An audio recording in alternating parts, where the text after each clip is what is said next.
Okay, good morning everybody. Welcome once again to another side event and part 2 of our presentation of the project InfoUV. Let's see whether this works. So I'll just make sure I get the remote control connected. So just to recap for those that weren't in attendance yesterday we... Oh, you buzzed. Thanks.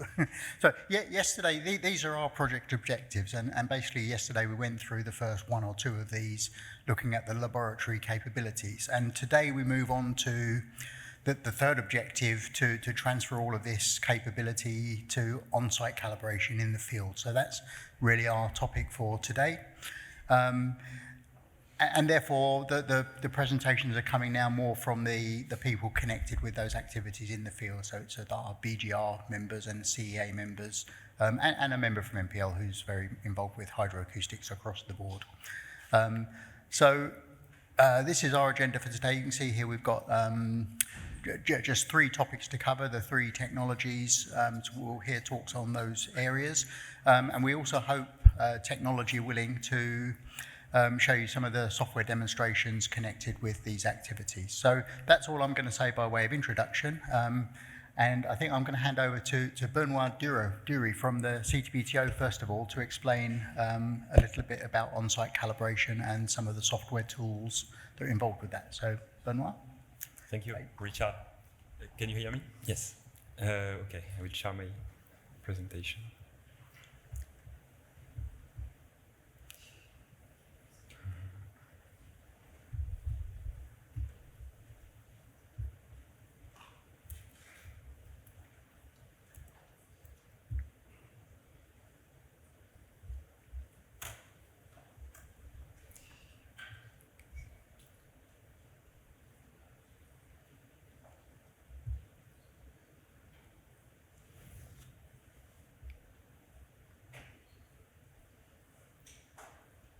You see the whole.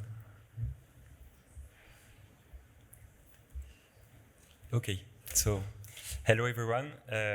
So today I'm going to speak to start this session about trying to start from the perspective of the needs of the PTS in terms of quality assurance for IMS measurements, and then transitioning towards the tools we use for on-site calibration, Calyxbay. So all starts from the objectives that we have set for ourselves for quality assurance in our measurements. Because of the nature of our mandate, we need to have to be able to provide forensic evidence for the measurements. In case of a nuclear test. And for that, we need to have a very strong quality assurance infrastructure to support the technical and scientific credibility of our data. This goes also through the transparency, benchmarking, and peer review of our measurements, thus the cooperation we have with the metrology community. So in terms of objectives that we set for our measurements, so we want to demonstrate the quality assurance in IMS measurements to ensure the trustworthiness and credibility of IMS data. To ensure the consistency in IMS measurements and the equivalence in data that is produced across the IMS network, which is quite a challenge because of the diversity of equipment that we have. And to ensure the continuity and the transparency of best practices, regardless of changes in instrumentation and service providers or in individual personnel at stations and at the PTS. So for that, we started in 2014 to work on the quality assurance infrastructure for infrasound measurements. So we have defined 4 steps in this infrastructure. First is the type approval of equipment. So this is basically the extensive testing of new device model against the IMS and manufacturer model specifications before any sensor model is approved to be used in the IMS network. Then we go through device acceptance. So once a model is approved, every time we get a device for that model, we have a well-defined testing procedure for each of the equipment. Then we port the equipment to the station to install it, integrate it into a system. So for instance, in the case of the infrasound, it will be a digitizer with a microbarometer and an acoustic filtering system. And once the system is connected together, we perform an initial calibration to establish a baseline for the years to come, for the operation of the station. And finally, our operational manual dictates that we have to perform regularly every year calibration on site of the station to compare the result against the baseline established at the time of initial calibration. I will go through a very short history of the collaboration we have with the metrology community. So in 2017, the CTBTO gave a presentation to the CEUV biennial strategic meeting. And as a consequence, was invited to attend to the General Conference for Weights and Measure in 2018, which is the highest conference that happens every 4 years for the metrology community. At that conference, the CTBTO described its needs in terms of calibration and measurement capabilities because we were missing some of these capabilities for the seismic, infrasound, and hydroacoustic measurements. The BIPM and the CTBTO identified common goals that provide the basis for a mutually beneficial relationship. And as a result, the CTBTO traceability needs were included in the strategy documents of CCAUV and CCRI for radionuclide. So why do I show this slide? I know it's quite high level and not focusing on the tools yet, but it's just to show the link between the CTBTO and the project that we discussed today, the InfoUV project, because the reason for this InfoUV project is exactly the strategy document that is of the CCAUV. Finally, there was this collaboration that is ongoing with the BIPM was formalized as a practical arrangement that was signed in June 2021 between the BIPM and the CTBTO. So now focusing on the topic of the day, which is on-site calibration, in situ calibration. So it covers both in these boxes, initial and on-site calibration. Okay, I should have removed the animation. Okay. For the case of the infrasound stations, we use a method that is described by Tom Gabrielson in his paper from 2011 on the in situ calibration of infrasound sensors. So it all starts from the concept that the ambient noise can be used as a source, so that we can calibrate our station in a passive way without having to bring a source to the station. So coherent signals at a scale which is much larger than the size of wind turbulent structures can be generally observed in the entire IMS frequency band for extremely low wind conditions. And for such wind conditions, the background noise of pressure fluctuations in the IMS frequency band was most likely formed by a superposition of pressure fluctuations produced by the propagation of infrasonic waves. And therefore, it is possible to use this ambient background noise of pressure fluctuations as a broadband source of infrasound waves. So the approach described by Tom Gabrielson is to perform, to install next to the measuring sensor and the acoustic filtering system an additional reference sensor, which is used to compare the infrasound ambient noise that is received on both systems, so that we can obtain a response estimation which relies on the operational element H and the reference element C, which are sensing the same time-dependent pressure field. Then the time periods that are used for the analysis. So we need a way to identify the times when we have extremely low wind conditions.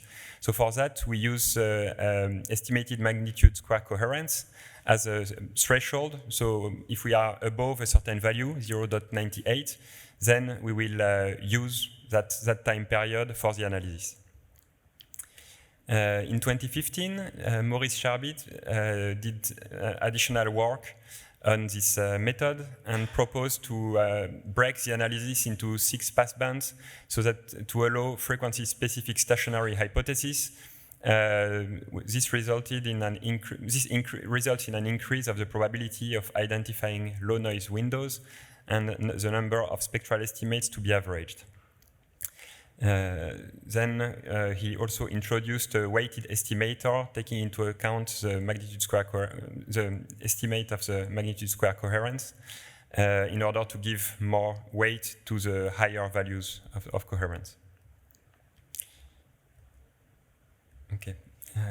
Yes, so we have 2 publications already during the SnT, 1 poster, 1 oral presentation that were given on Calyxbay. So I would refer you to those if you want to see more details. Today we will do some demo, but in those presentations you will be able to see specific cases of stations where we see specific patterns. So I think it's very useful if you have not seen those slides yet to go to see them. It's a good complement to today's presentation. So the passive calibration is done through side-by-side comparison at infrasound stations. This was deployed. The first station was deployed in 2015. It was IS-26, Germany. And since then, it was rolled out at 30% of the IMS certified stations, so 17 stations. And we are targeting high, that by end of 2024, we will have 60% of the IMS stations with the infrasound calibration capability. We are currently working on streamlining and refining the tools and procedures for schedule calibration and the training of officers for reviewing the results. This is done, so speaking of tools and procedures, this is done with Calyxbay software, which is used operationally in IDC for initial and schedule calibration since 2019. So one message that I want to pass here is that Calyxbay is not only usable in the IDC environment, which is a distributed running on different servers with a database running on one server. We have a message broker, we have the application running, but it can also be ported into a single laptop in NDC in a box and used on the field. Which we currently do, for instance, in laboratory, but also at the time of certification and revalidation to perform testing at stations. Okay, now getting back to the figure that you saw earlier about the principle, now I will guide you through how it is implemented in Calyxbay. So all the part of receiving the data or collecting the data only depends on whether the infrasound calibration capability was deployed at a given station. But ultimately, the data is collected and sent to Vienna, meaning that all the analysis is done in Vienna. So there is no need for having, for instance, Calyxbay running at the station with the station operator. So it means less complex capacity building for station operators. Then the data gets to the IDC, and it is broken into a number of into a filter bank, so into a number of filters. Here you see 7, and each of these filters have a corresponding window. That's from the contribution of Sharbit 2015 about using different window size for the stationarity hypothesis. And once these windows are analyzed, then the power spectral densities and cross power spectral densities are computed for the C and H channels. So yeah, I should have said that C is for calibration and H is the letter that is used for the operational channels at IMS stations. So once we get these power spectral and cross power spectral densities, we follow the equations that I showed earlier in an earlier slide and obtain a frequency response and a coherence for each of these time windows. So already at this stage, what is worth saying is that the power spectral densities and cross spectral densities and frequency response and coherence are all stored into a database. So one value for each of the time windows. It means, for instance, for the 7th filter, it's like 1 every 20 seconds. All of this is stored in a database and allows us to to query it in different ways so that we can use this data set either to, for instance, have a response for 1 year, or we can track the evolution of the sensitivity over time. So here we have the raw results database that is represented on the left, that contains the frequency response and coherence. And as you can see, what is represented here, I guess, was already described earlier, but it's basically the fact that the magnitude square coherence table is used as a mask on the frequency response and allows to select specific time windows that are then averaged and allow to obtain a composite response. So that's what I was just mentioning before, that thanks to this database of raw results, we are able to track over time. Here it's for a period of 7 months at IS37, Norway. We can track the evolution of the sensitivity at a given frequency, but we can also obtain for a given duration, here it's for year 2021, composite response, which is basically an average across all frequencies of the estimated sensitivities and phase responses. Where are we now? So in Q4 2022, Calyxbay was made available to the InfraUV project through the BGR and CEA for testing. And we have an ongoing collaboration with the project to characterize uncertainties and include them into Calyxbay. One of the challenges that I wanted to mention before doing a quick demo of Calyxbay is that we have requirements in terms of the format we have to use to report calibration results according to our operational manual. So we have to comply with the IMS 2.0 format and protocol, which is quite limited in terms of what we can include in that format. For instance, we cannot have uncertainties or provide the necessary data for reproducibility of the results that we obtain. So we have also defined another format in JSON that is much more exhaustive and allows reproducibility. So we are able to export the result of a calibration, share it with our counterpart, and if they have all the information they need to be able to reproduce the same result. So that's the end of my presentation. I will go quickly through a few, a short demo of how we use Calyxbay in IDC. And then I will hand it over to Samuel so that he can show another way of using Calyxbay. So I'll have to change my screen.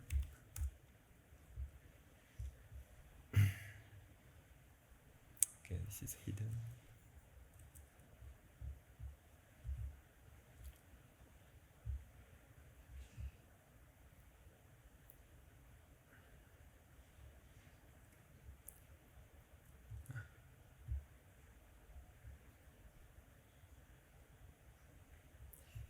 If I find WebEx.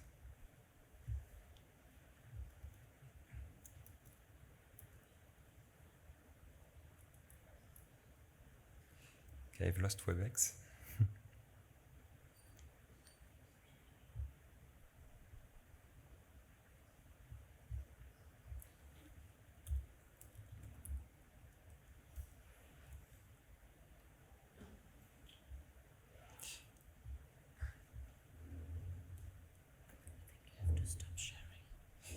This way, okay. Okay. Okay, now I get it. Okay.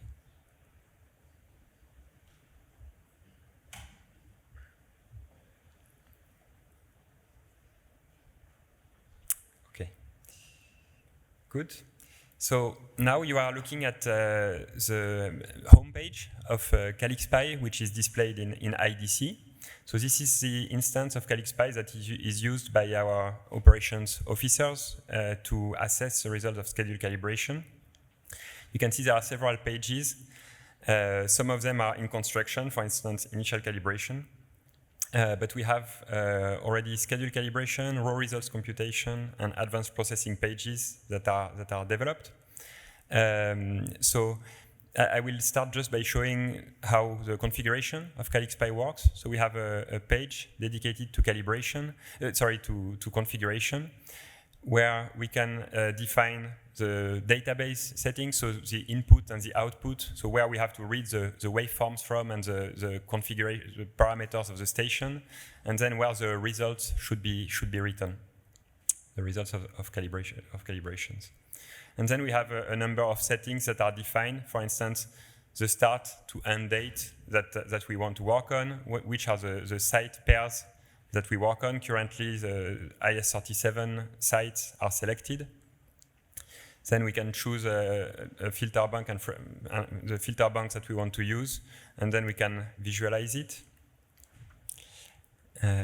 Maybe some of you will recognize we got inspired from DTK PMCC for this display.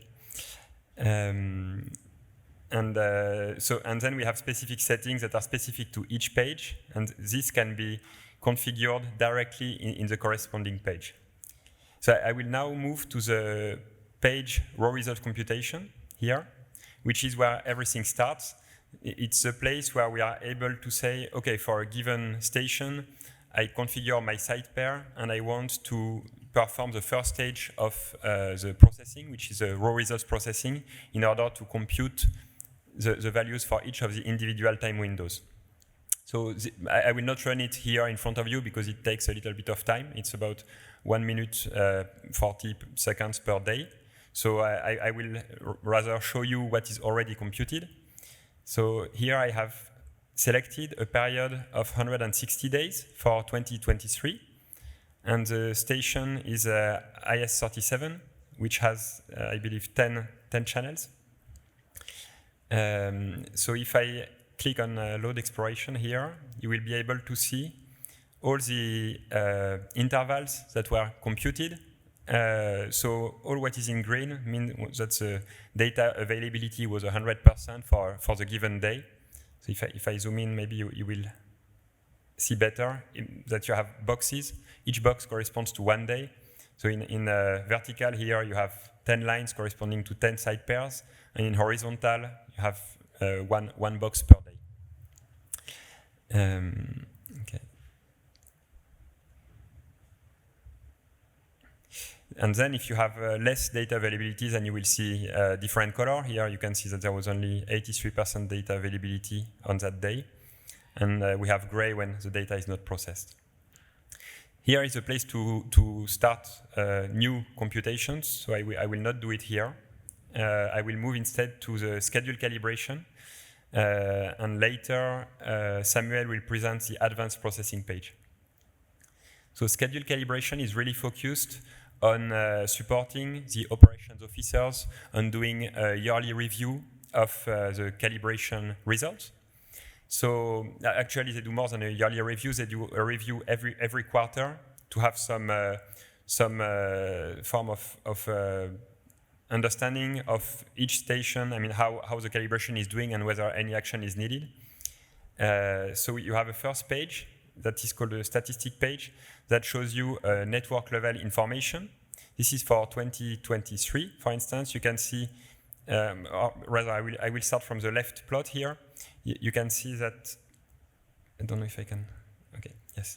So from in the left plot, you can see from year 2015, which was the year when the first calibration capability was installed at IS-26 Germany. And then you can see the gray bars increasing in size. This is the number of stations or channels of the IMS network. So it's growing as the network gets bigger. And the green corresponds to the deployment of the calibration capability. So you can see today, here you have the list of all the stations that have the calibration capability. And if you click on any of the years, then you can see statistics about the given year in terms of what was the channels that don't have calibration capabilities, and then the ones that do, with results that were reviewed and published or yet to be published. I will move to the view for a given station. So here I have selected IS-37. So I could select any of the stations that have the calibration capability for a given year. So for instance, I could take year 2023. And in 2023, the first top view that the operations officer get is an overlap of all the estimated response for a whole year of all the site pair at IS37. So all the figures are interactive, so you can zoom in, zoom out on it. You can also focus on a single response by double-clicking, or you can just deselect some if you want to focus on a particular response. You also have, because it's not easy here to see whether you are within the ±5% tolerance, we have this difference here that can be displayed. So what we display here is the difference between the measured and the nominal, instead of displaying the response in absolute terms. This allows to show better the variations or the differences between the sites. Then if I scroll down, here everything is organized for the operations officers to be able to do an efficient and quick review of each of the site pairs. And then once they have done that review, they are able to decide whether they consider the given station or site to be within specifications, yes or no, to provide some notes for the future. If they have a doubt, they can call for a review of an expert. Then it will go to the engineering section of the CTBTO, of the IMS. And then they have the possibility to save or publish immediately their result. Then for when an operation officer focuses on one specific site pair, he will expand one line, so by clicking on it. And it takes a little bit of time to load here, because it's the tracker of sensitivity over time for a whole year, or rather until June this year. So you can see here on the left the variation of sensitivity at 0.25 Hertz, which is a nominal calibration period. This information that you see here corresponds to the time period that is used on the right side to obtain this composite response. The operations officers are given a limited flexibility in terms of what they can do. There is much more possibilities in the advanced processing, but what they can do, for instance, if there is a change of configuration during the year, is that they are able to select a time period. For instance, say they want to focus only on the winter time, so they can select that period. Okay. I'm doing everything remotely to the IDC, so it's a bit longer. So I have selected a given time period, and then I can recompute, and it will update the composite response on the right side. So you can see here a progress bar appearing, and as the composite response is recalculated, it gets displayed on the screen.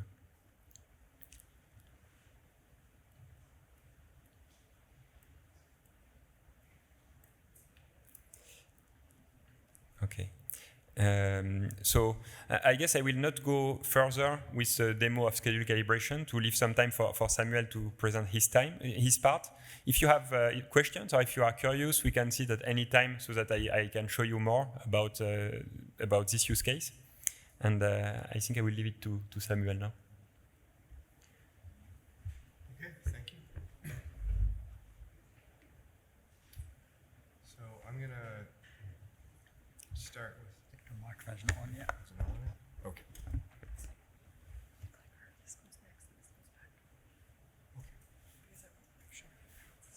Okay, great. Okay, thanks. So I'm going to start by giving a try to be brief presentation on basically we've seen already yesterday, primary and secondary, and Benoit gave a nice demonstration, or start with how the Gabrielson method works, and a nice intro to Calyxbay. And so I'm going to sort of show how some of the more precise details of how we would do some of these calibrations, and how we can trace that calibration from, now we've got our primary and secondary, now we can do our on-site calibration, trace it all the way to our infrasound measurement uncertainties. So for example, azimuth, speed, amplitude, and all that. So basically working that way all the way from our traceable SI units all the way to measurements on the field, and then azimuth and speed and things that we would be interested in terms of CTBTO infrasound measurement. Okay, so just a quick introduction to wave parameter determination. I think most people are probably familiar with this, but I'll just go over this briefly. The basic idea with infrasound detection is you have an array, an antenna, if you like, and by measuring the relative arrival times of an infrasound wave across this antenna, we can get measurements of the speed and trace velocity and back azimuth. And so obviously those things are the phase and amplitude of the gain of the detectors are very important in that. So so we'll start with basically the first step of on-site calibration is to have an on-site calibration of a reference detector. And so for this, there's a system that's been developed at CEA's SMIT, Système de Metrology Infrasonic de Terrain, where it's basically a field infrasound metrology system, but CEA being French, they liked using a French acronym.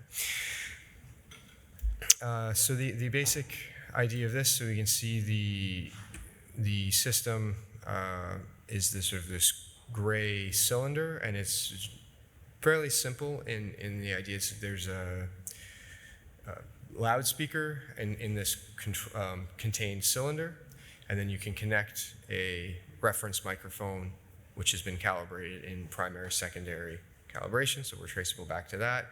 You can connect your reference microbarometer to the other port, and then you can do a calibration on the site at whatever the environmental conditions of that site are. And then that allows us to have the reference chain back to our primary calibration to SI units.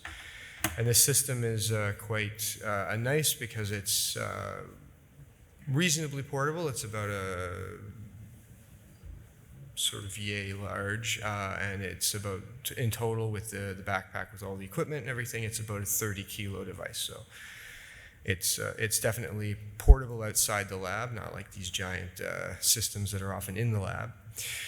And it's useful because we can see in this figure in the bottom that oftentimes the temperature, pressure, humidity are variable at sites. So having measurements of our reference at the site in the environmental conditions is a useful additional step to have a more accurate measure of what this system, what this reference microbarometer is measuring there and then at that site.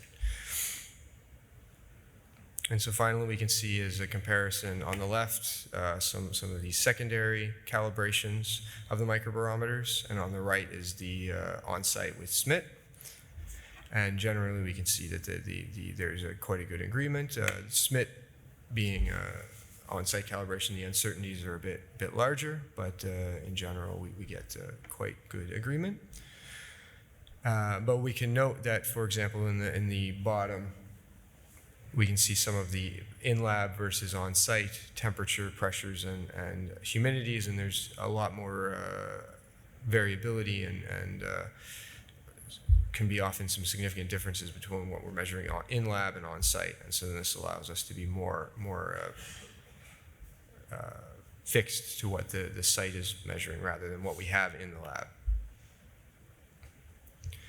So abrupt change now, but so now I'll talk about now we have a reference calibrated, so now we can put that reference next to our system under test and use the Gabrielson method. And so this is a plot showing a sort of a typical curve that one might see from this calibration. So we've got, starting at A, we've got when everything, basically the wind noise and the infrasound is coherent, so we get basically our 0 decibel gain, unity gain, and then we have a region B where there's a partial coherence of the wind noise, which results in this artificial dip in the gain.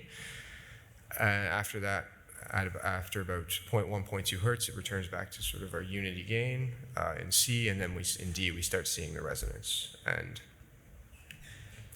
so some of the things that we can do to deal with this gain are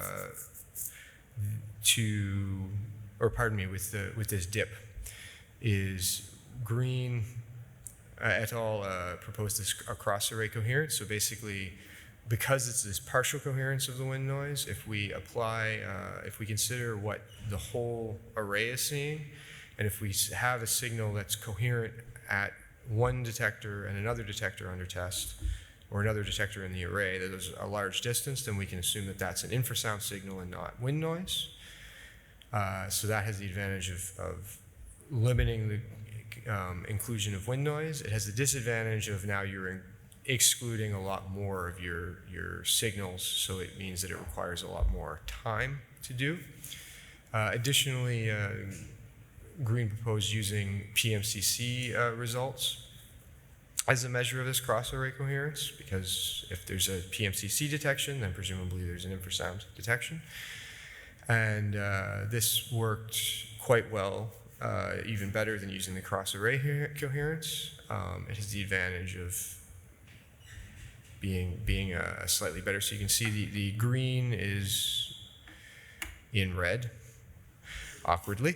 And we can see that in this case there is still some deviations, and I think sort of that dip remains a little bit. And I think because in this case there was this example was taken from August, September, when there weren't a lot of low frequency signals, so that can be another limit of using these methods. The PMCC results seem to work better at removing this dip artifact, which is shown in yellow, but there is still significantly more variability. Another option was using these Kramer-Kronig relations, which basically uses the relation between the phase and the amplitude of the gain. And so if the phase is approaching 0 at infinity, or a very large value, so if we're looking at less than 0.1 hertz, if we can say that the phase is roughly 0 at, say, 1 hertz, then, which is normally the case, then we can use sort of below 1 hertz as and do the Hilbert transform of that to get a measure of the amplitude. And the figure on the right, this was done using another system. So this wasn't IS-26. This was a temporary system that I had, where I had the reference microphone placed directly next to the system under test, and this worked. The Kramer-Kronig relations seem to work, so those are in yellow again. In this figure on the right, and this seems to work quite well at removing the dip artifact. Unfortunately for the figure on the left, which was at IS-26, there was a difference in the position of the reference sensor and the sensor under test of about 1 meter. And this resulted in some deviations in the phase as well. So we can see in the blue curve, which is our nominal calibration, there's this sort of hump which shows up, and so that is likely due to this deviation. So I would encourage people, when they are setting up these systems, to put the reference as close as possible to the system under test, or the center of the wind noise reduction system.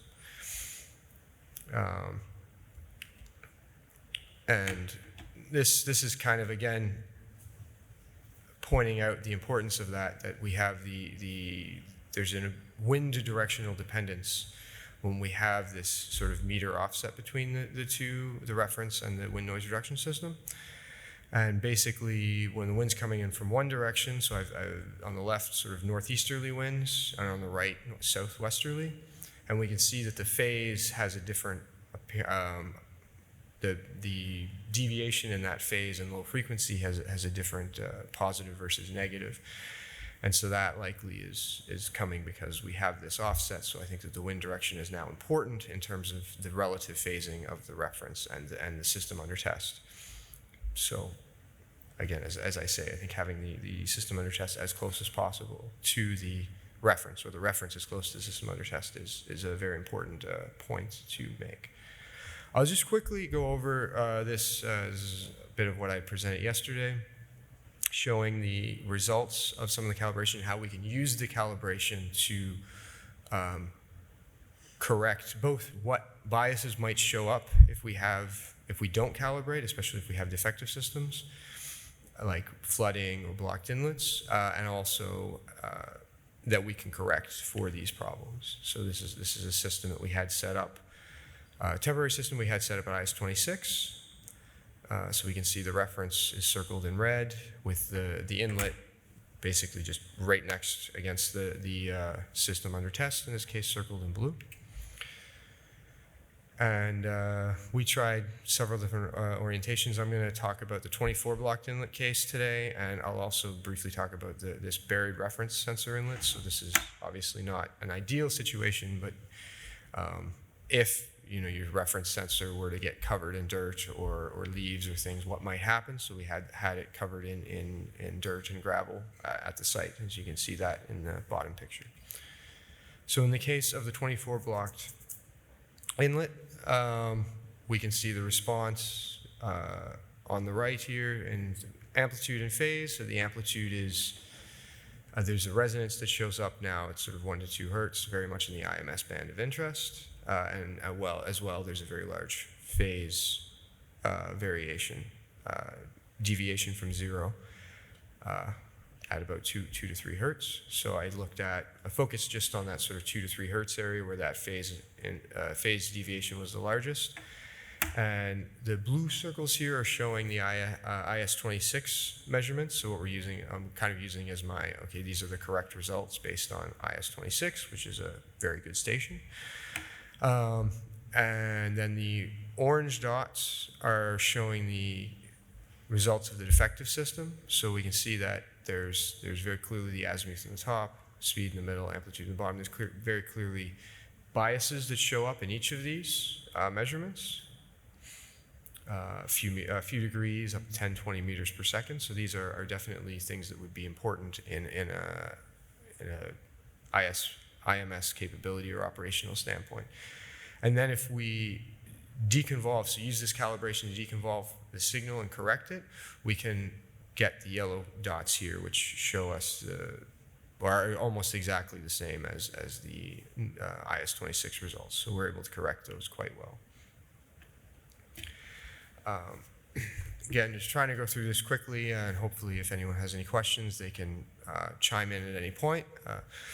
So this is showing, again, the buried reference inlet. So this is a bit of a different situation. So this doesn't have any effect on the wind noise reduction system, obviously. So I have showing in blue is the nominal operating system without any defects, and then the red or the orange is the reference inlet covered situation. And we can see that the responses agree generally, because obviously the wind noise reduction system sensor under test isn't affected, so we wouldn't expect any deviations.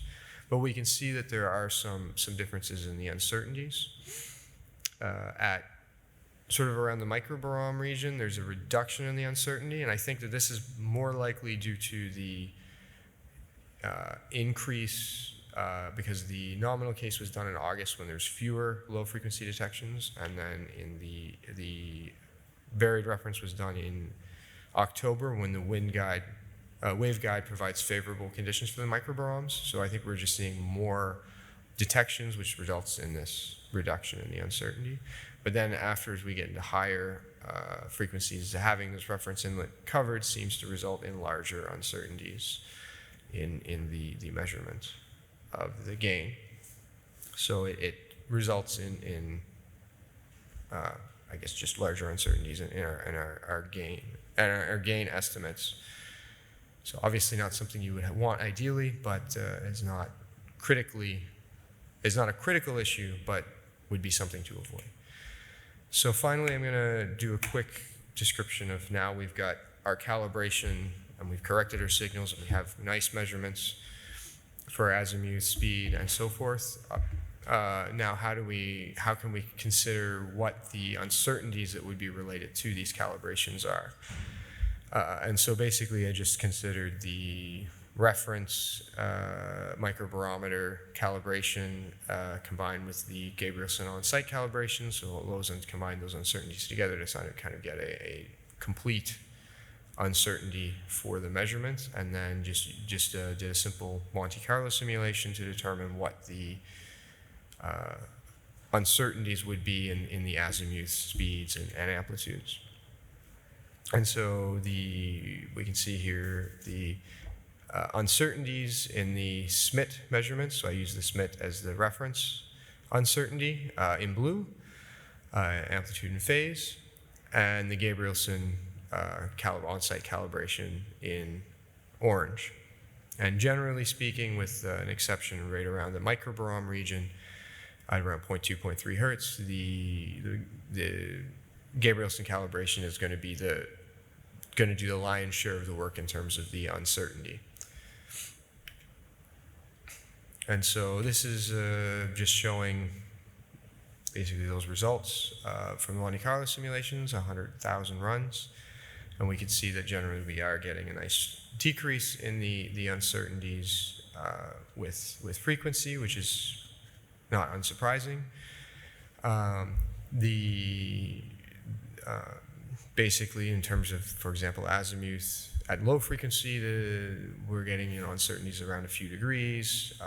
So it's sort of around 20 millihertz, pardon me.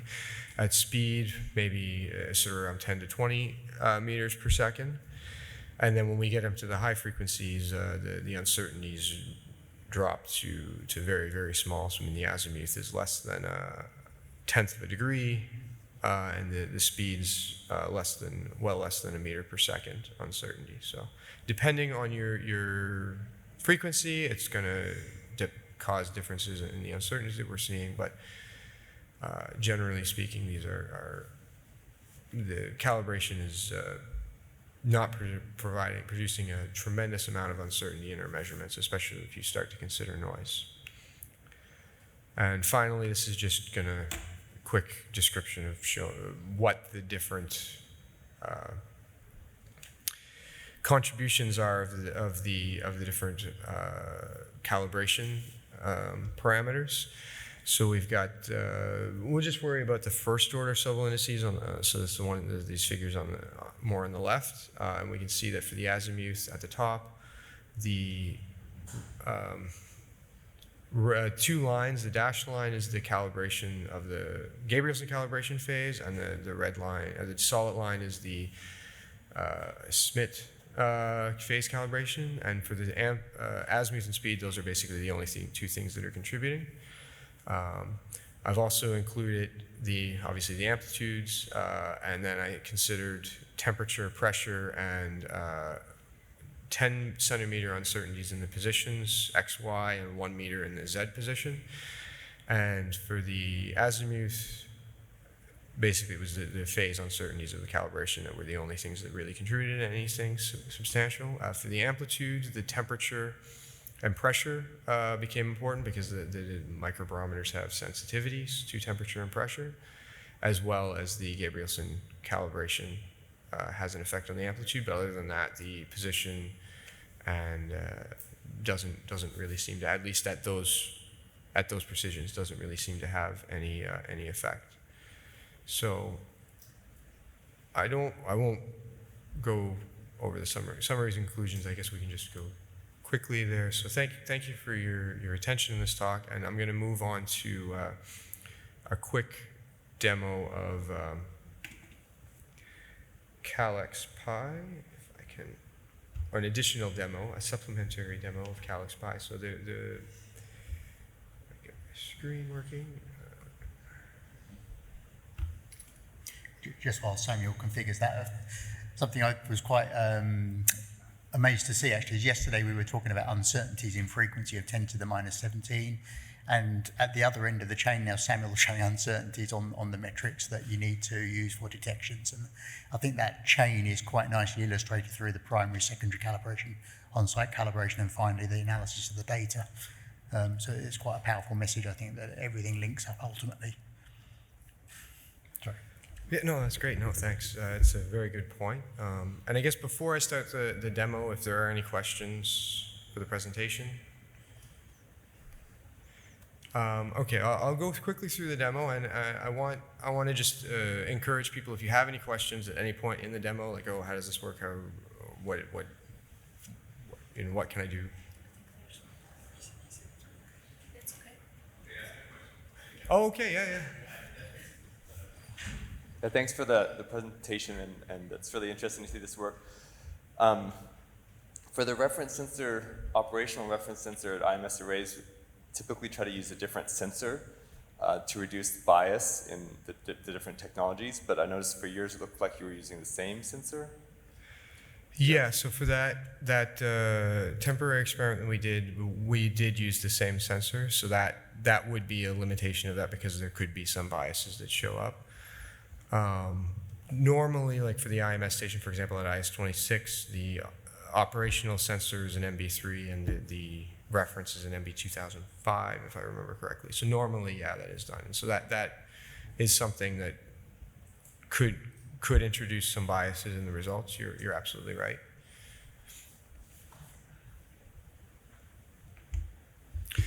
Okay, so I'll move on to the demonstration. And again, if anyone has any questions, feel free to chime in any time. So just start with, Benoit already showed some of this, so I'll go over it quickly. This is raw results calculation is the same as what he'd showed. In this case, I'm just using a short sample. This is only 1 day, and so we can see it's orange. So there was only 63% data variability, but this was a sample, so this isn't necessarily what was available at that site at that time. But this is for IS-37, H1. So we can go into, just move quickly into advanced processing. So we can select our element and then compute the response, and we'll see some of these nice curves. It takes a few seconds.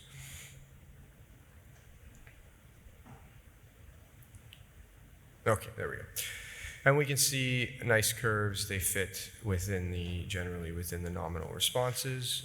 We can see here that there's that wind dip artifact that shows up. And on the right, we can see the distribution for a particular frequency. So right now we've selected, I can select a frequency by clicking on it or hovering over it. I can see the particular values. So I can see the nominal values plus or minus, and then I can see the nominal phase. And we can see here what the response is with an uncertainty in the blue line, and then just all the contributing points towards that. Additionally, we can see here the number of windows that are included. So if I select a point where there's fewer points, or select a frequency with fewer points, we can see that there aren't nearly as many points contributing. And depending on the frequency we choose, we're going to have more or less, and so there's a lot of points here.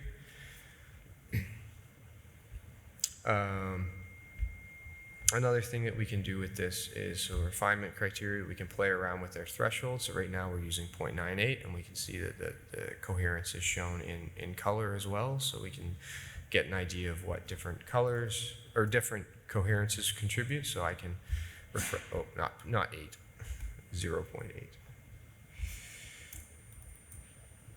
I don't know what a magnitude squared coherence of 8 is, but and let's just take a few seconds to load up.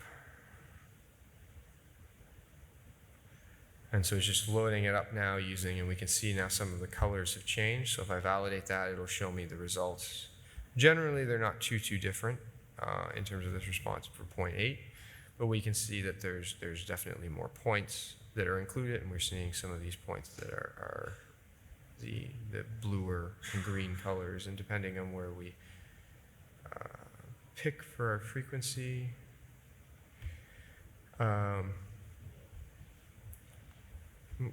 one. We can see generally there's not too many contributions, but outside below at these lower values. But typically when we're looking at this, for example, we can see some of these yellows that show up there's basically more uncertainty, more variance when we start including the yellows and the greens, and the darker colors remain closer to our calibration. So you can play around with this, but I would suggest for the infrasound anyway, keeping it around about 0.98 is probably the best way to go. So some of the other stuff we can do, so we're into these global settings that Benoit had shown before, and he was talking, a lot of what Benoit was discussing was sort of from a database configuration, and now this is more from an offline configuration. And basically, the database configuration is great if you have access to your NDC user. You can do all of these nice things from the offline configuration. If I have my own data from an IMS station, or if I have a station of my own that I put reference sensors on, I can load that data and then do all this analysis myself. And you can select, as Benoit had already pointed out, you can select the different processing parameters. You can select your site pairs, and if you want to create your own, you can add site pairs where you give it the name, select your format. Right now there's CSS and MSeed. I won't change any of those things for the moment, but I'll show another example. If I have here, you can import and export your settings. So if you set settings, you can set them and then change and then export them and save them to these JSON files that Benoit had already talked about, and then I can load them later to look at different results for different things without having to redo all the settings every time, which is a nice feature. And so now, oh, come on, there we go. Now this is showing IS-47, some of the results from I have about a month, so we can take a look at. So this is looking at, 7 days worth of IS-47 data, and we can see, once it loads up, we can see now we're getting some deviations from the nominal response. And depending on the frequency, we're getting the number of windows it contributes, it may be more or less, so you might need more data to fill in some of these gaps. So 7 days wasn't enough here to fill in the entire process. But we can see this nice curve here, and we can see that because now we're comparing, in this case, this was a Hyperion detector versus an MB2000, and so the MB2000 has a much, the Hyperion response drops off a lot quicker below 10 millihertz than the MB2000, so that's why we're seeing this drop off here, and the relative sensitivity at sort of the 1 hertz and so is a bit different, and that's what we're seeing. Able to wrap up, so. Yeah, sorry. It's okay. And I just wanted to show, so that's sort of what we're seeing for most of those sites, and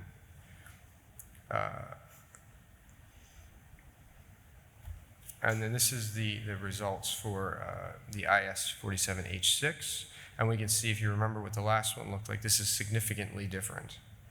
And so that's important because now we can see that, okay, there was something that was wrong with this detector at that time.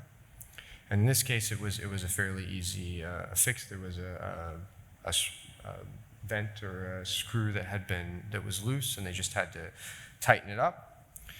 But that can have a very important effect on results. So for example, if I pull up, oh, no, I don't know what I've done. If I pull up this figure here, this is the results of IS-47 using just that system with that defect that has since been resolved, but with that problem at the time during the Hunga-Tonga eruption. And we can see that at these lower frequencies, there are gaps in the data, and we can see that, for example, the speeds here, there's 400, 500 meters per second is probably not what we would expect from the first arrival at Hunga-Tonga. So we're getting very large biases that are showing up. And when we use those calibrations to correct it, we can fill in those gaps and remove those biases. So this is sort of a real life, if you like, example of this calibration working, and we can see it with Calyxbay. We can identify those problems and then fix them. both by sending someone there to fix the problem, but also by using the calibration to correct the data after the fact, if we can't fix it right away. So I'll end it there. So thanks for your attention. If there are any questions, let me know and we can discuss later.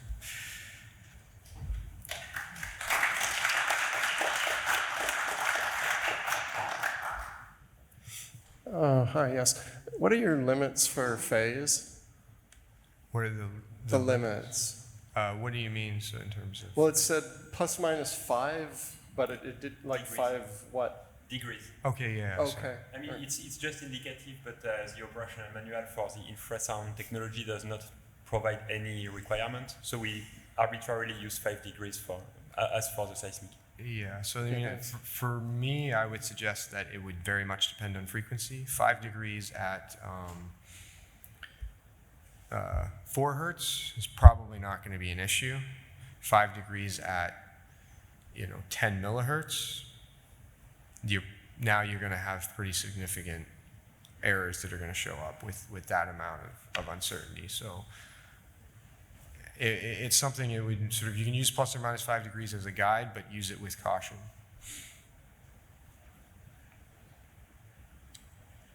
Okay, thank you very much. I'd like to push on. We'll have a break. Oh, is there another question? Yes, Thomas, sorry. Actually, it just came to my mind. You introduced the station cross-correlation as a mitigation of problems with some reference sensors, for example. Is it also a means to reduce the number of reference sensors necessary for a station if you trade it off with some more calibration time? I think that would be tough, because if the reference sensor isn't very precisely co-located with the system under test, then the correlations aren't going to be at all appropriate, because suddenly, I mean, you can imagine if there's I mean, 1 hertz is about 34 meters, so, or 340 meters, pardon me. So if you've got a system that's 100 meters away or even 50 meters away, that's going to be a huge difference in terms of your response. So I think that might work in seismic, but the infrasound, it has to be like a few centimeters kind of situation. Thank you. Okay, I'm going to try and squeeze in one more quick presentation before we have a break. So we've seen an area that's very well developed. Lots of stations are now being equipped with reference sensors and so on, and you can see how it's producing this rich data and rich ability to understand what's happening at the station.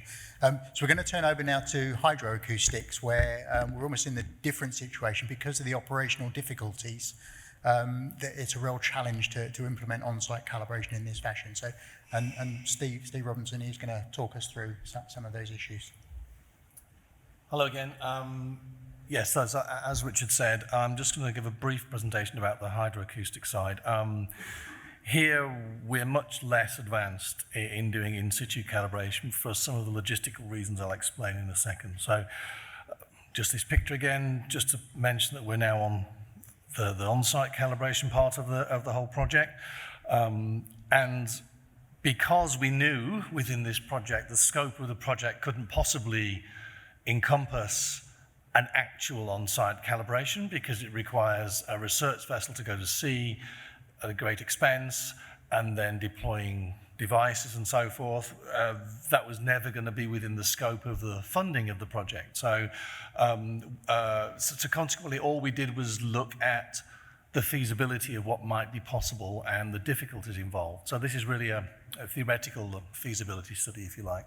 So we wanted to look at whether there were potentially natural sources that could be used, whether you could use man-made sources, and what other logistical difficulties and so forth with an on-site calibration.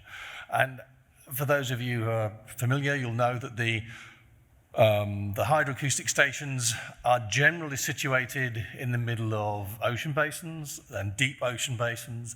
Typically, they are around 1,000 meters below the surface, often close to islands, and you can see a few examples here. in the middle of, so Cape Lewin is off the edge of Australia, but Wake Island is in the middle of the Pacific, essentially, Ascension in the middle of the Atlantic, and Diego Garcia, reasonably central in the North Indian Ocean and so forth. So these are very difficult to get to, very expensive to get to. The hydrophones themselves are calibrated on installation, before installation, but the question would be, how do you check that calibration with time and check whether they've changed or not?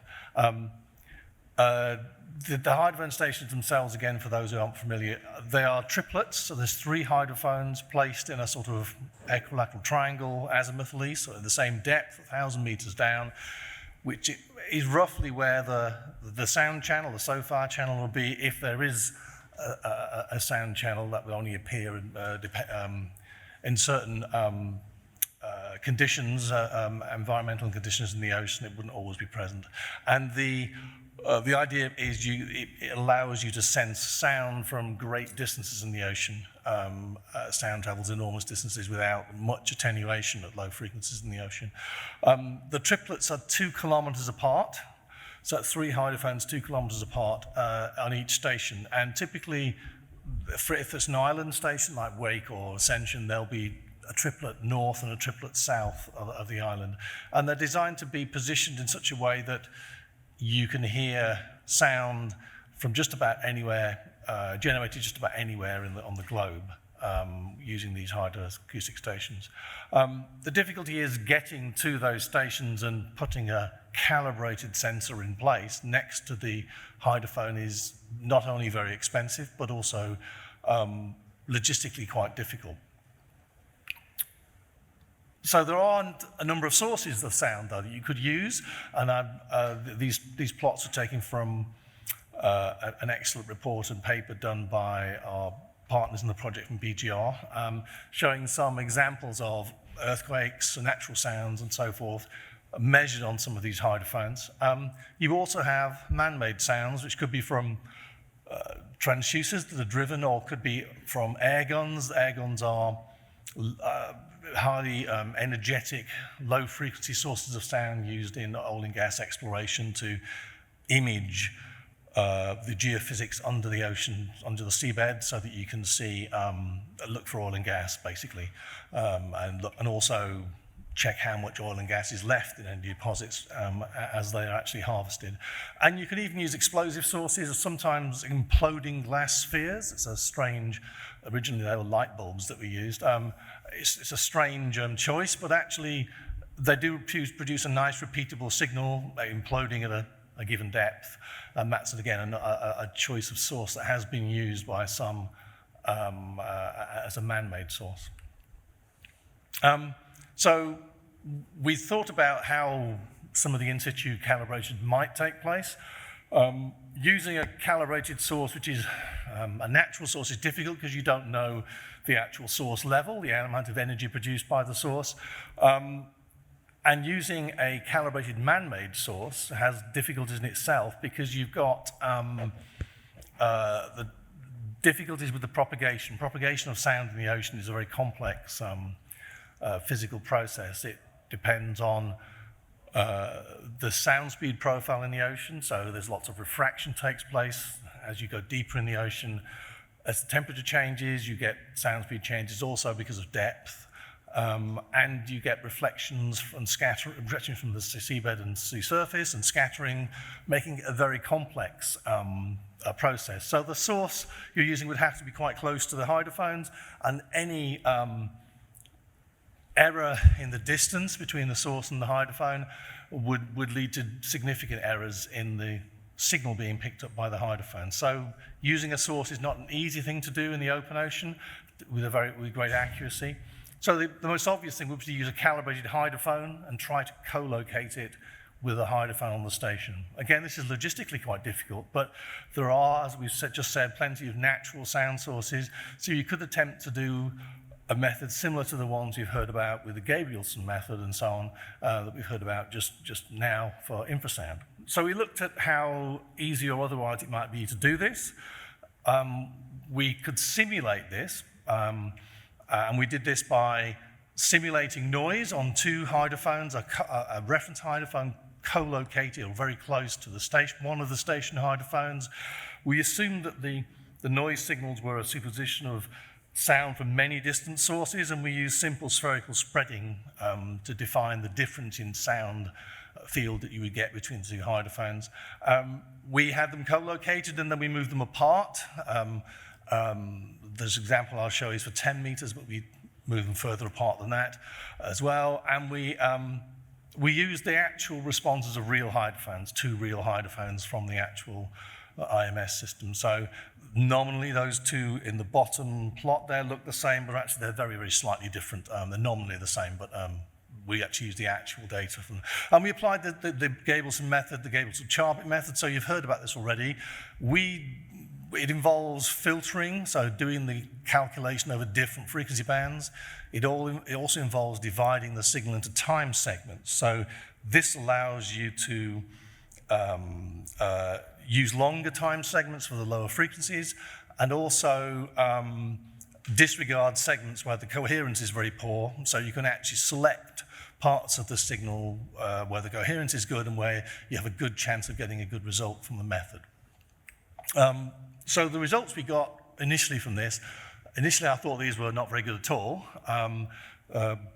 What you can see on the right is, on the top right is the black line you can see is actually the real difference between the two hydrophones. They're nominally the same, so if they were identical, you'd have unity, you'd have 1 as the black line. Actually, it moves up and down slightly because the sensitivities are very slightly different.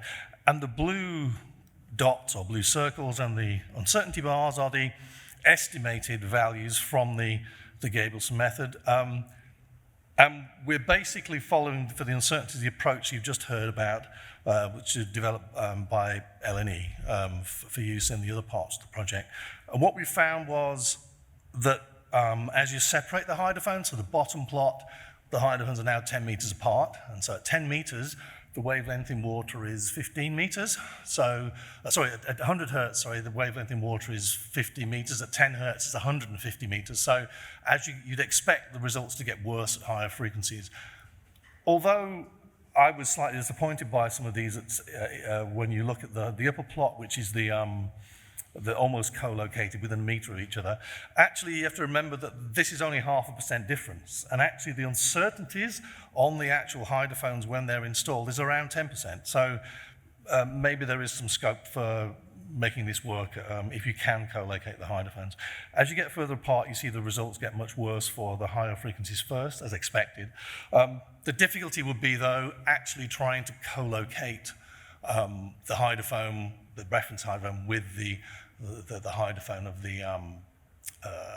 the station. When these stations are maintained, so for example, recently, I think last year, Crozet Islands were maintained, and they do go down and inspect with ROVs. They do have the opportunity possibly to place a hydrophone quite close to one of the station hydrophones. It's not impossible that during those maintenance activities, something like this could actually take place. And so what we're doing at the moment is looking at just how close you would have to be for how long to be able to successfully do one of these calibrations. So so what we're looking at the moment, we're continuing to look at this as a simulation. We've got access to some of the real data from the stations themselves, the real noise data. We also want to experiment with different frequency bands. I think the choice of these 1/3 octave bands wasn't necessarily the best, and also with different window lengths, and learning from our colleagues in the infrasound and seismic area who've been doing this and then try some real experimental data to see how feasible it might be to do this kind of experiment during a maintenance activity, perhaps, where the expense of going to the station is already paid for because it has to be done, and a calibration might be able to take place at the same time. The only other thing I would say is that this was slightly outside of this project. It was a study done before the project started. We looked for this at the relative sensitivities for the CTBTO of different hydrophones in the triplets. So now you're looking at the sensitivity of the 3 hydrophones that are 2 kilometers apart. So you can't expect them to be co-located. What we did was to look at the background noise. So when we analyze the data in our studies, we look at 1-minute SPLs, that gives you 1,440 SPL values every day. And you look at the low percentiles where you're looking at distant sources, it's very quiet. You're not looking at loud noises made close to the hydrophones by local sources, which might give you different amplitudes at the different hydrophones. And if you do that and just compare the spectra over a 10-year period, we found that only one of the hydrophones, this one here, showed any significant change.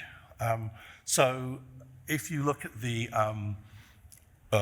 levels, the difference in the spectra and the standard deviation, they always encompass 0 apart from that one single hydrophone. H1 on station H08 was the only one that showed a significant change. So that's only a relative check, and of course, all the hydrophones could be changing by the same amount. They're all the same design. So this doesn't really give you an absolute sensitivity, but it's at least a check. One of the main mechanisms by which hydrophones can change their sensitivity is water ingress with time. The ceramic, the piezoelectric material can change, but that's usually very rare, except very early in its lifetime. Usually it's either damage caused during installation or it's gradual ingress of water into the actual transducer itself. Now, one final thing just to finish off. We're talking here about the IMS and the use of in-situ calibration, in this case for the IMS, which is very difficult because of the logistical difficulties of getting to these hydrophones.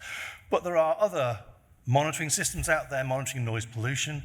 This is an example of an EU project, GEOMAPANS, which monitored noise in the North Sea using 11 stations. Now here, the difficulties are much reduced by the fact you have much shallower water. You can get to the hydrophones much easier and replace them if they're defective and also test them.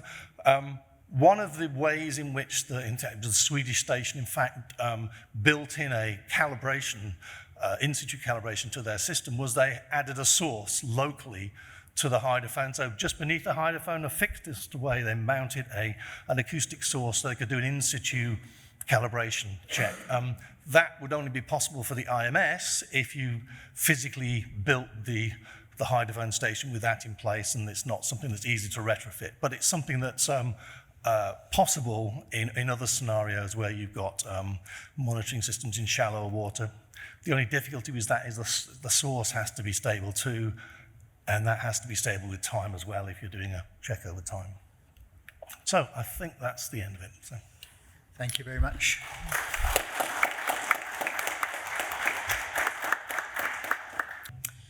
And now we look at the topic of seismometer calibrations on site. So I'd like to introduce Michaela Schwartz from the BGR, and she will talk about some of the work she's been doing in the InfoUV project on this topic. Good morning. Just wait for my presentation to start.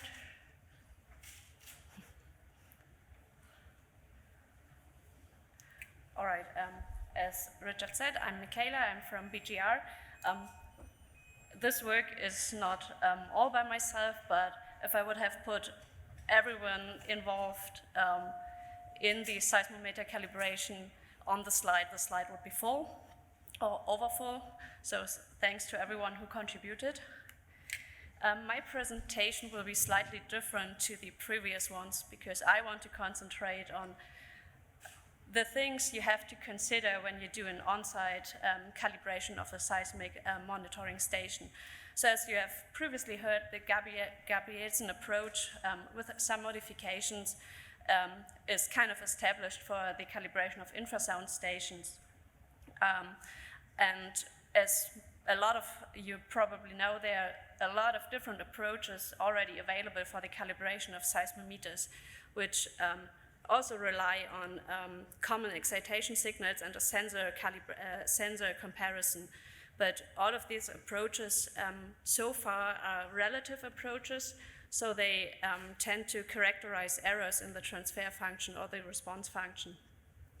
So the main goal or research question of me was, can we use the Gabrielsen approach also for the seismometer calibration? So what you see down here is our infrasound station with the reference very close to the wind noise reduction system.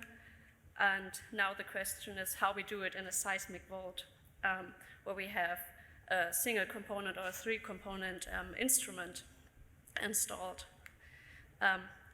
We are very lucky because we have the PTB close by who calibrated our sensors, and on the other hand, we have our seismic station with quite large vaults where we have enough room to install a reference next to our measuring sensor.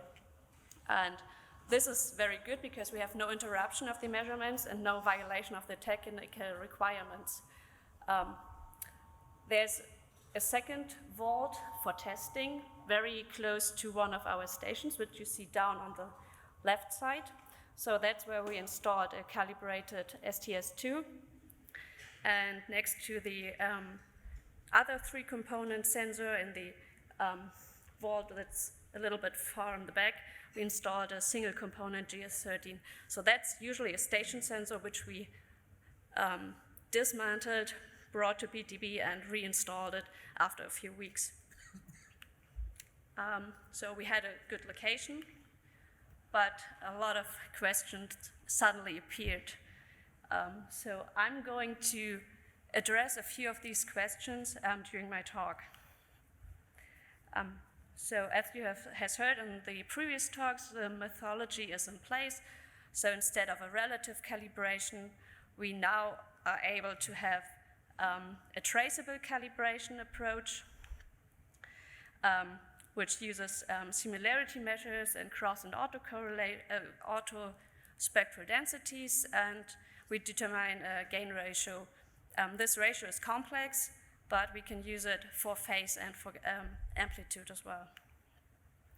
So what is different to infrasound? We have a different frequency range, which is going to higher frequencies, and I introduced a different similarity measure. So instead of simply using the coherency, I also used a cross correlation between the reference and the sensor, the seismometer under test. And I used the method for now more than 260 days of continuous data. Here you see the gain ratio in black. I calculated over all 260 days, and in red, the theoretical gain ratio between one component of the 2 sensors. And as you see, we have a small deviation, but more or less the shape is similar. And from the gain ratio, we can take the values we have from PTB for the STS2.5, and then, for example, determine the amplitude response. So this works quite well. And I implemented a Jupyter notebook, which I'd like to show you now.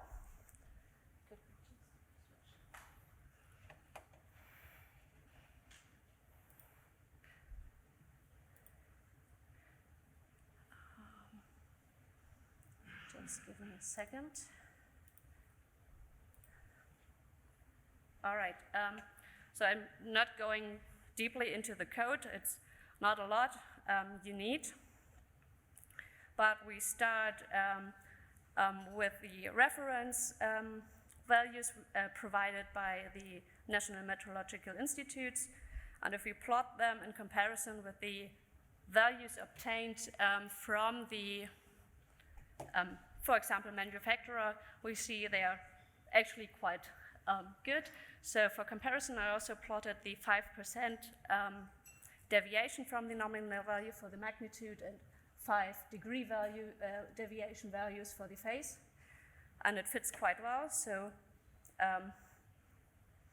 the manufacturers give you quite reasonable values, but we also see some deviations, for example, for the phase and for the lower frequencies here. So all good. So then we can move on. I usually start with a whole day of data, starting midnight to midnight. This is I call it a good data example from 2022. You load in the data, and then I just check if The reference, which is down below, and the sender under test up here look similar. And just as the first check, I calculate the coherence and the cross-correlation for both sensors over the whole day. And as you see here, we have a high cross-correlation of 0.997, pretty good, and a high magnitude squared coherence, as Benoit introduced in the beginning, for almost all frequencies, from very low to very high frequencies. The next step is to implement the Gabrielson method. We define the filter banks, similar, or almost similar to the infrasound calibration, and then the actual code follows. It's not that long. It's quite fast. If you just have 1 day of data on my computer, it doesn't take longer than 2 to 3 minutes. We calculate the gain within each window for each frequency band, finally average over everything, and we get a gain and uncertainties, which you see here. The gain for the amplitude on the upper plot and the gain for the phase on the lower plot. Especially for the phase, you see a large deviation for higher frequencies.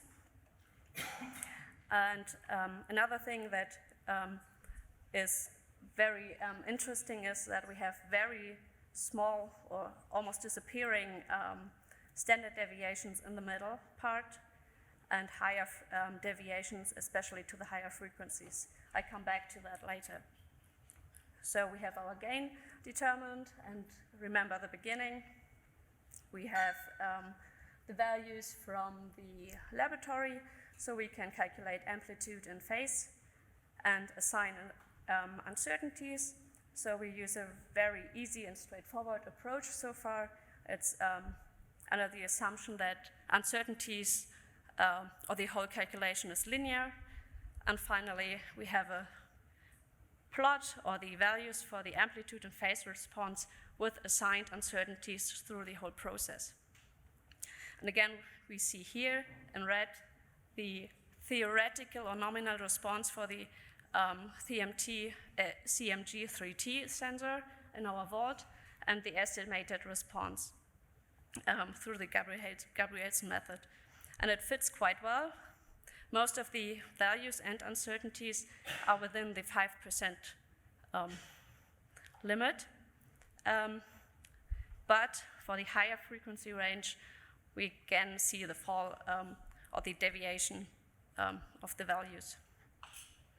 It's different for the phase. We don't know if these are side effects because we see that for different sensors, or if this is still a problem from the method, if we have to adjust the frequency bands. Yeah, but I will discuss that tonight, this afternoon in my presentation about the results. Further on, we can use at the segments or percentual amount of segments that were used during the calculations. So for the lower and the higher frequency ends, a lot less segments were used. In the middle part, we almost use all segments or windows, which is quite good. And this is also reflected in the small uncertainties we see in this frequency range. What causes this? Well, it's just 1 day of data, and probably not enough coherent signal is found in the low frequency range and in the high frequency range. So that was kind of a good example. What about a bad day? So if you look at the data itself, it looks quite different from each other. Nevertheless, we have a cross-correlation of about minus 0.8.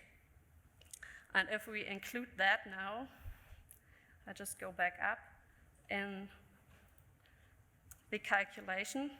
I pre-calculated it just to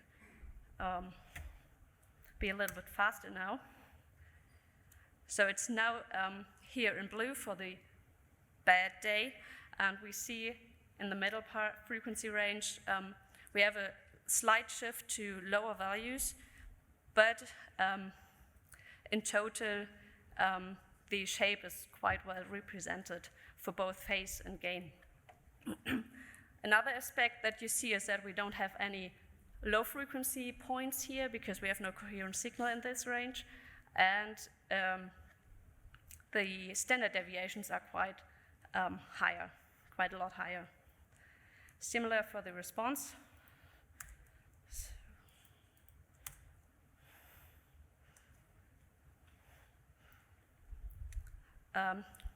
So if we now use the gain value again, and again the uncertainties we get from the Gabrielsen method and the laboratory, we see quite similar results.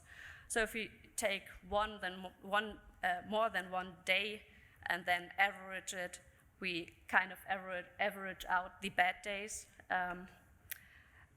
or we can introduce more constraints to it, so that kind of bad days are not taken into account for the response calculations. Okay, so I stop sharing here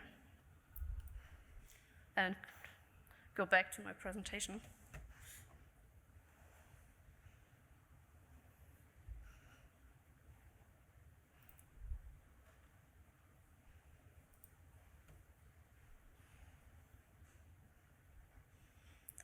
Just quickly go through where I stopped.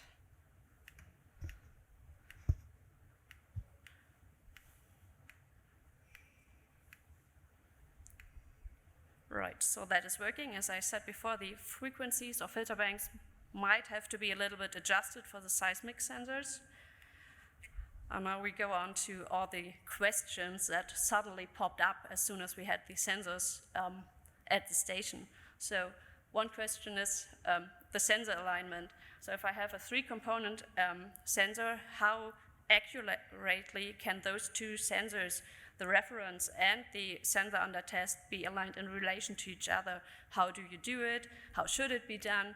So that's not how you should do it. So we looked at our compass on the phone, and one compass is showing 347, the other one is showing 327, huge deviation. So above the vault with the compass, not a good idea. Usually we have orientation marks on the vaults, which were made there or placed there by a gyro compass. We can use orientation rods, and for our sensor, we estimated a relative misalignment of 2.7 degrees. I was quite surprised by that value, but it was because we didn't use the orientation rod because it was not enough room. We simply used the orientation marks on the vaults. But I think our station operators are quite experienced to, or have a lot of experience to align the sensors. This, if the relative alignment to each other is quite larger, the misalignment, we would see that in the response estimation. Another question were the sampling rates. So they should be similar for sensor and a test and reference sensor, but quite often they're not. So the other question was upsampling, downsampling. Downsampling is a good idea because we reduce the amount of data, but we also reduce the highest frequency we can look at. So in our case, we had the GS13, which are sampled with 40 Hertz, and the STS2.5 sampled with 100 Hertz. And then I just reduced the amount of data or the sampling rate for the STS2.5. Another thing we have to take into account are the digitizers. So the best way would be to use a common digitizer if possible. But if not, we have to consider the values from the digitizer in the calculations. So the digitizer, the preamplifier, they all have to be traceably calibrated, which ours are not, as far as I'm aware of. But one preamplifier has been at PTB, and the values were exactly what the manufacturer provided us with. So if you see any deviations, or remember the deviations during my calculations, they might be an effect of the different digitizers we used. We had that question earlier for the infrasound sensors, for the microbiometers. So what is happening if I use two different kind of sensors? So in this case, as I mentioned before, we have a short period sensor and a broadband sensor at the station. Can we use one of them as a reference for the other? So we had the possibility to do a cross-check. Both sensors were calibrated at PTB, and this also was some kind of verification of the method. We had to be careful because they had different input gains, a preamplifier and no preamplifier. But as you see here again, the amplitude response for a GS13 determined for our station. Well, if you look at the theoretical value and the on-site value, there's a huge deviation. If you put in the laboratory values, it suddenly doesn't look that bad anymore. And so actually the method works, and we can use different sensors to do a calibration. So what kind of signals do we use? There are a lot of signals within the right frequency range for the IMS stations. So we did a huge literature review what can be used, and currently we are just using whole days of data with all kinds of signals in it, and see where we have enough correlation and coherency. We can also use controlled signals. So we did a test. We had a very small, compact controlled source. It's vibrating. Currently, it's only vibrating starting from 10 hertz. But nevertheless, if you remember the deviation for the high frequencies, we could use that to get better results for the higher frequency range. Coming to the duration of the experiment, because most of the stations are not easy accessible, they are remotely located, you're not going there every now and then. Usually it's probably a long time span in between. So how long have the time series have to be? Here you see a short video of all the gain ratios or amplitude gain ratios for about 80 days. And you see we have a lot of variability for the low frequencies and for the high frequencies. So for the mid-frequency band, I would suggest 1 day, up to 5 days, it should be sufficient. But for the lower and higher frequencies, you need a lot more, but probably like 14 days, like 1 month should be enough to get enough signal to get a stable response. What helped, what does help is to look at the coherency. I plotted the coherency for the reference and the sender under test for a whole, well, starting in August last year to the end of the year, just to see where we have enough coherent signal. And in the, well, autumn and end of summer, autumn, we had very good, or a lot of days where we have high coherency for, through all frequency ranges. Looking at that, or at the amount of data used for each month, we see a lot of differences. So in December and January of this year, the amount of data suddenly reduced to about 10% that is usable. So you have to take that, or take that into consideration when you set up an calibration experiment. Not all times of the year are suitable.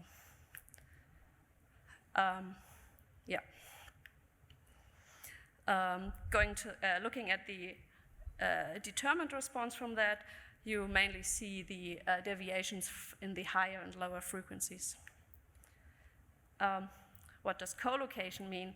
So, as I heard before, not all station operators are in such a nice situation as we are, because we have a testing vault next to one of the regular vaults. We have quite enough room in our vaults. So what does co-location mean? How close do these sensors have to be to each other? Is it the same as in infrasound? Do they have to be like tightly spaced? And what does that mean for the duration of the experiment? So our sensors, as I mentioned before, are like 2 meters apart. 2 to 4 weeks should be enough, but a station is not always just a single sensor. We usually have to have a whole array. So can we use one reference or 2 references to calibrate the whole array? And is it possible to use that reference as a stationary reference, so we don't have to go there every now and then, put it into another vault? Again, we were lucky. We had 2 calibrated GS13 sensors, which are about 1,400 meters apart from each other. And if we look at the results I have so far, we can see that for the lower frequency range, the values fit quite well with the laboratory values for the amplitude, but we see deviations in the phase.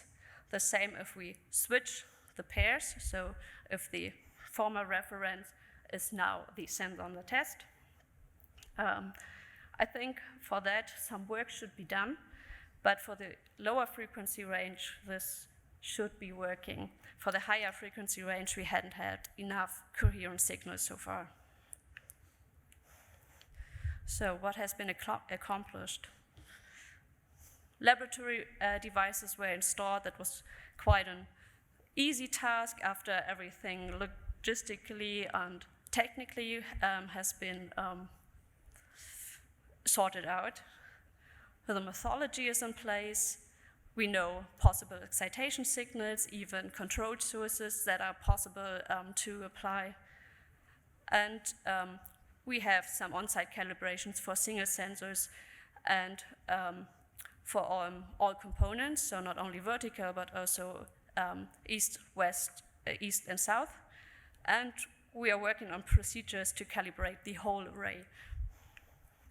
But there are still some open questions. So what happens to the reference when we transport it from the lab to the site? Are there any changes in the response function? So currently there's the SnT2023 back at PTB for recalibration, not only for that, but for other reasons. What are the environmental influences?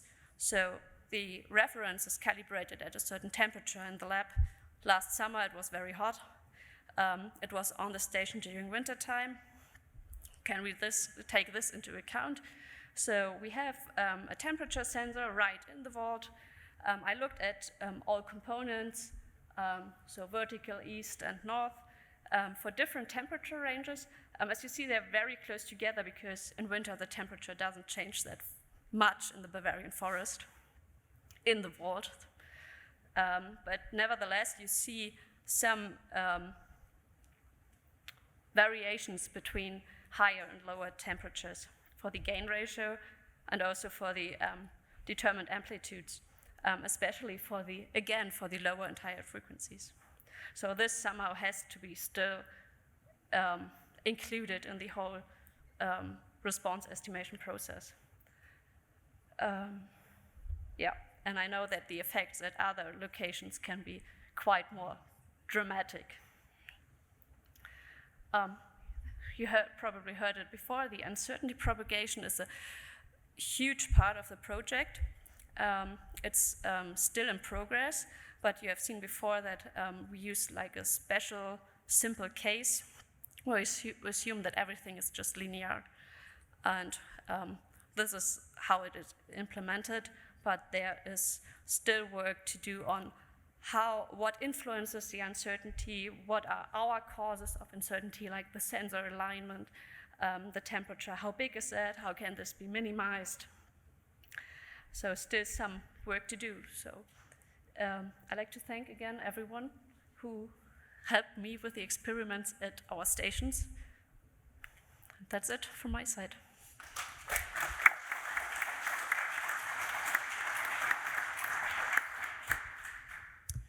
Okay, some questions. There's one here, please.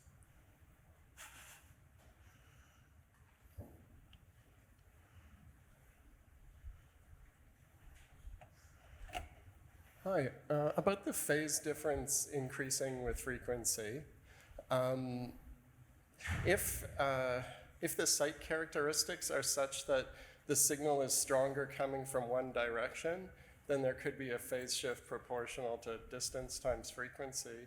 Yep. So did you try exchanging the positions of the two sensors? No, we didn't, because one sensor is the station sensor. And you're not allowed to move it? And we're not allowed to move Okay. it. Yeah. Well, You could move the one to the other side. Anyway, sorry. No.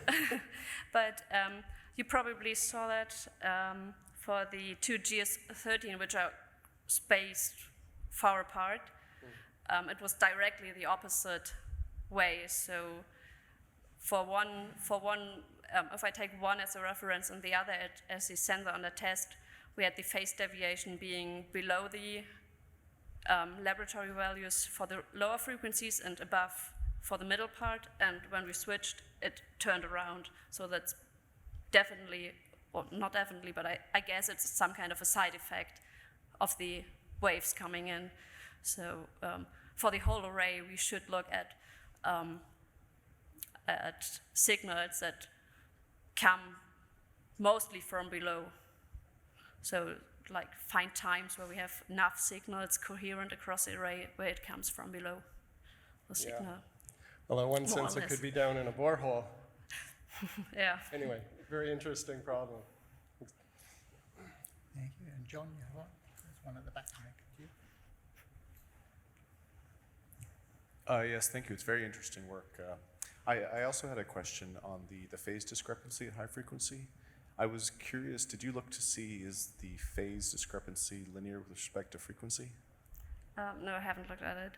Is But it- in addition to the other comment, it could be explained by a timing offset between the two data recorders. okay, yeah. Maybe something to investigate. And my second question, when the plots you showed with the standard deviations of amplitude and phase, maybe I missed, did you have a coherence cutoff? Could you? Did you have a coherence threshold value at which you cut off doing the comparisons? I used 0.98 for the coherence, but I also included the cross correlation in the calculation as a second value. Okay. And my assumption is that the reduced standard deviations at mid-band frequencies was due to the presence of microseism and the better SNR at those Yeah. frequencies. Yeah, so in this reduced standard deviation part, like from 0.1, I think it was, over the whole 260 something days, we had more than 89% of windows we can use. So, Okay. yeah, a lot of coherent signal in that frequency range. Thank you. Yep.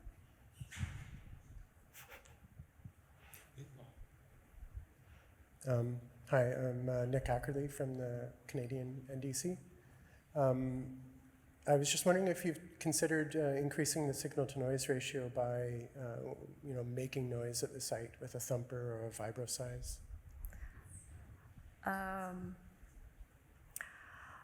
Well, using the controlled sources,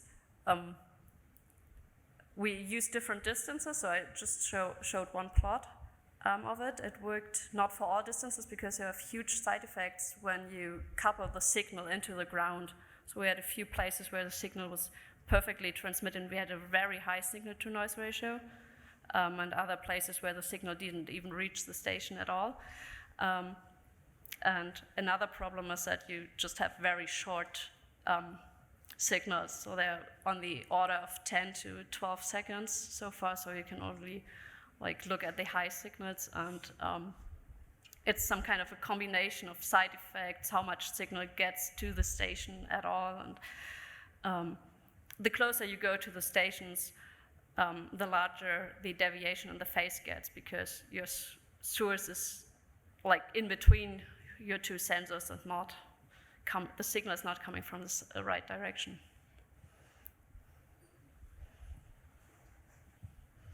Just another thought on the phase, because I've seen it in the past. I see you use two different sample rates. Is it possible that it's related to the downsampling or upsampling? Maybe for the GS13, but on the other case they had the same sampling frequency, so no downsampling or upsampling has been done. But I think it might be a problem of the chosen frequency windows at the moment. So I kind of adapted them from Calyxbay and the infrasound range, but if we might shift them a little bit or choose a different window length, it could look different. Okay. Still work to do.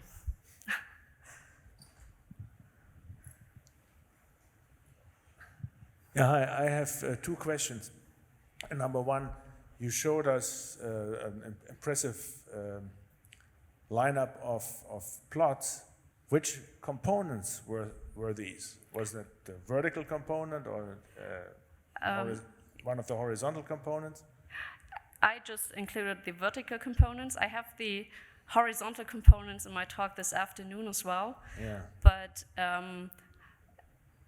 I only have preliminary results from the laboratory for the horizontal components, so they are not very trustworthy at the moment. So I just, okay. But it's working as well. Good. And the second question is, why did you compare GS13, which is a short period, non-feedback seismometer, with an STS2.5 and a CMG3T? Why is that? Why didn't you compare apples with apples? Because we had we had to see what sensors we were able to take out of the stations, what sensors we had to bring to the laboratory and back. And so it wasn't supposed in the project to buy new sensors for this whole experiment. That was on the one side, so we had to look what we had. On the other hand, I just wanted to see if it's possible just to use, because we had two calibrated sensors next to one station sensor that was not calibrated, just to see if that works. And then we have a lot of these GS13 sensors at our station. So I was able to have two GS13 located at different positions and see if we can use it for the whole array. So it was like comparing everything with everything, just to see what works and what doesn't.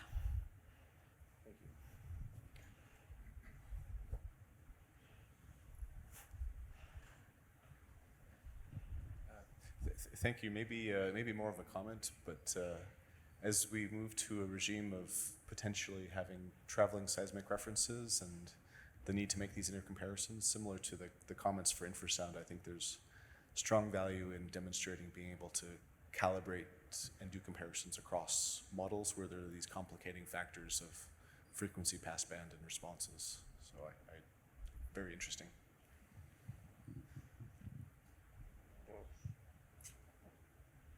Any further questions? Doesn't seem so. I mean, I've got a question for some of the people that are familiar with the stations. Michaela's showed the station where they've got some very nice vaults to install such sensors and so on. In other stations, is that a similar case, or are you more restricted in how you might deploy a reference sensor? And if that's the case, what kind of restrictions might you have in other stations for deploying a reference sensor? Can anyone comment?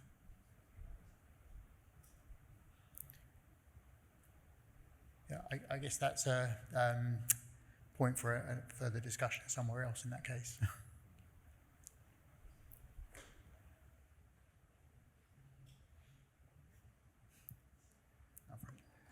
So I'm from the IMS, from the engineering section. I think this is really a challenge to have a co-located sensor at every station, because most or many of the stations are older stations. They don't have so much space available. So to put a second system in there will be difficult. Some other stations have boreholes, which will be very difficult to have what we saw from some of the results, since they are quite far from each other, and the coupling might be different from the surface to the bottom. So this is definitely a challenge that needs to be taken into account. And I think she also mentioned that this is a challenge in general. Yeah. Okay, it's always good to have challenges. It keeps you thinking, keeps you busy. But I think the work that's happened, the work that Michaela and her team have done, shows the potential. It shows that it is possible to extend what's done for infrasound into these other technologies, and I think that's a really valuable insight that's been developed. Okay, thank you, Michaela.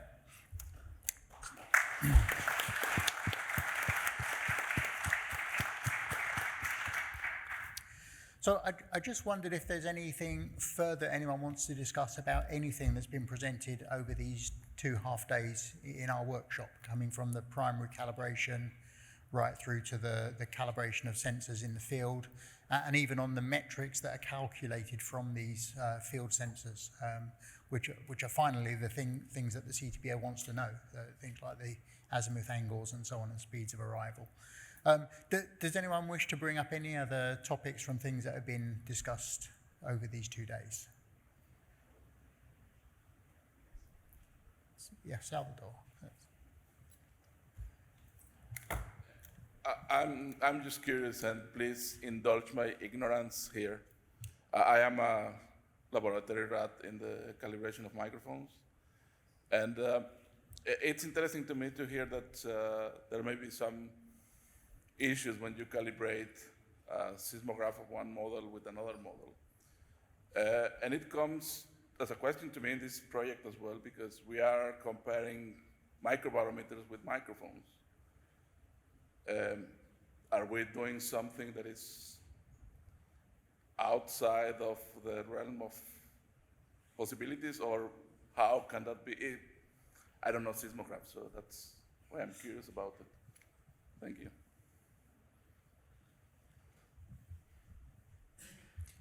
I'm not an expert either, so please forgive my ignorance, but my understanding, it's more about compatibility of the signals that the devices produce, rather than, at the end, they're all measuring some physical measurand, like the velocity or the sound pressure. And those are clearly comparable when you get there, but perhaps the incompatibility is in the outputs from the different systems, from the different sampling rates and so on. Whether that's where, I'm not sure. Perhaps that's where the potential incompatibility is coming in. Is that a correct interpretation? I mean, maybe I misunderstood the question, but like, if you're talking about comparing like one type of microbarometer with another type of microbarometer versus the same microbarometer, or? In the project, we are comparing microphones with microphones. Yeah, so I mean that should be fine as long as the microphones can measure in the same frequency range, and often having slightly different responses, because one of the downsides if you use the same system as the reference and the system under test, so like what was brought up as a question earlier, using the MB3 and the MB3, is if there is, for example, a temperature variation that happens, or temperature susceptibility, then that means that the response could change identically with the two, and then that would be missed, and so you wouldn't actually see that. So that can actually be an advantage of using different models and different systems like that. And I'm not sure that might actually address a bit of the question earlier that Michaela had. I'm not familiar with the seismic systems, but is that kind of what you're asking? Yeah, I'm just curious. I heard the first question, but when you're comparing two different types of seismographers, you can have some issues. And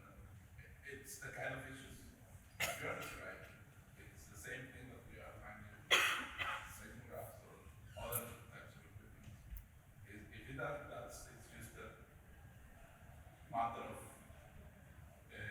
figuring out those differences and how you are going to handle those differences rather than the possibility of calibrating two different pieces. And when I use an example of the microbarometer and the microphone, we are comparing exactly that. Two different instruments, actually very different instruments that have very different frequency responses, that have very different sensitivities, phase responses. But still we are finding that common interval where we say, okay, these two fit together and we can use them properly in the calibration software. That was my the intention of the question, because as I say, I have no idea how some of that works. So that's Yeah, okay. I mean, I think I agree with the comment, but yeah. Any further comments? Okay, so perhaps I can wrap up today's session simply by saying that we can see the potential for this side-by-side calibration approach for on-site calibration, so-called Gabrielson-Charbit method. We can see the potential from hydroacoustics where it's really untested, but the concepts are there and the potential for doing it there. We can see how the potential is developing through seismic calibration. So we've got one of the first trials of this method in the field, showing that the data can mean something, and you can certainly link up the on-site calibrations with traceable laboratory calibrations of sensors and so on, and bring that into the field. And then we've seen the more sophisticated uses for the data coming from the twin sensors in the applications that Samuel described, where you can actually start to correct for defects in your measurement systems and so on, which I think is very powerful. And as a very strong advocate then for the traceable calibrations coming into the process, where not only does it give you traceability, but it gives you much more functionality within your measurement systems to correct for things that go wrong in daily use. So that's where I see everything, and clearly there's scope for further developments in all fields. So this is an ongoing process, and it's very nice to be involved with this and see how it can be developed further, and how the use of these systems in the field can generate more and more information as the sophistication in the approaches develops and in software tools and so on. So I'll wrap up the session then now. Thank you very much again for your attendance over the 2 days. I hope you found it interesting. I've certainly found it interesting sitting here and listening to everybody. Just a reminder that we have a project website, and you can find some details of that on the back. There's also some posters from the project. You might have 5 or 10 minutes to browse those before the next session in here starts. Some of us will be around if you have questions on that. And then finally, just to say that all of the presentations from yesterday and today have been or will be uploaded to the SnT program website. So you can go into the session on the program.